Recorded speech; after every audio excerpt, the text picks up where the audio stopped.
Fiction podcasts get their own app. The latest from our daily newsletter at podnews.net.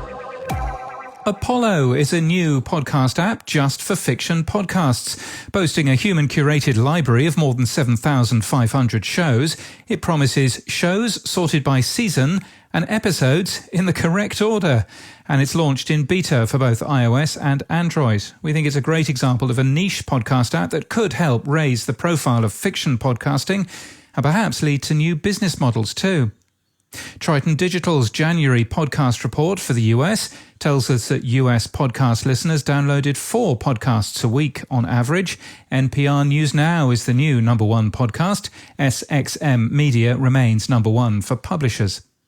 NPR has also been given a grant of $500,000 to support its coverage in the Ukraine. Audioboom has launched 3 new shows. 2 are true crime, the other combines dating and food. The Edison Research Infinite Dial South Africa has been released, covering Metro South Africa. The data shows monthly podcast listening has more than doubled in 2 years to 26% of the population. We've updated our market data slides on our website too. Meanwhile, PRX has announced Africa Podcast Lab, a podcast development program for health journalists, producers and storytellers.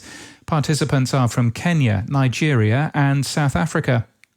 In Spain, the winners of the Ondas Globales Podcast Awards were announced, including winners from 15 Spanish-language countries. The award ceremony will be in Malaga in May. The awards are part of the Ondas Awards, which are in their 69th year.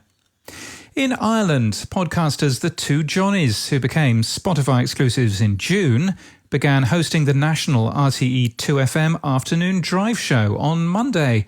On Wednesday, they published a, quote, crude and vulgar video on social media and were promptly suspended from the show after just 3 days on air. Whoops. In Egypt, Podfest Cairo 2022 is just around the corner. It'll be on March the 5th. Snipped is an app that lets you highlight and take notes from podcasts. We'll link to a video demo today in our show notes and our newsletter, where you'll also find out it's spelt SNIPD. It's spent the day on Product Hunt. Noting that Chartable and Podsites have been bought by Spotify, Podtrack is owned by Authentic, and Triton Digital owned by iHeart, podcast analytics service Podinch has launched, offering podcast analytics by an independent team who care about user privacy. We'd mentioned that Blueberry remains independent as well. Now it's time for Spammer Corner. 2 minutes after publishing details of Stockholm-based Acast spamming podcasters who were using competing platforms, we got spam from Berlin-based Audrey, inviting our test podcast Podclock to their platform. It's considered illegal to scrape RSS feeds under the GDPR to obtain personal details of EU citizens like me. And Correction Corner. How much did Libsyn pay for PAR? It turns out that we can't read SEC statements. Sorry about that. The correct figure is $8 million cash, plus a further $4 million worth of stock and earnout. And you've only this weekend to fill out the Podnews report card. Your feedback will be given to podcast platforms about how they're doing, as well as reported here in mid-March. Please fill it in by March the 1st and share it with others too if you can. You'll find it at podnews.net/reportcard. And thank you.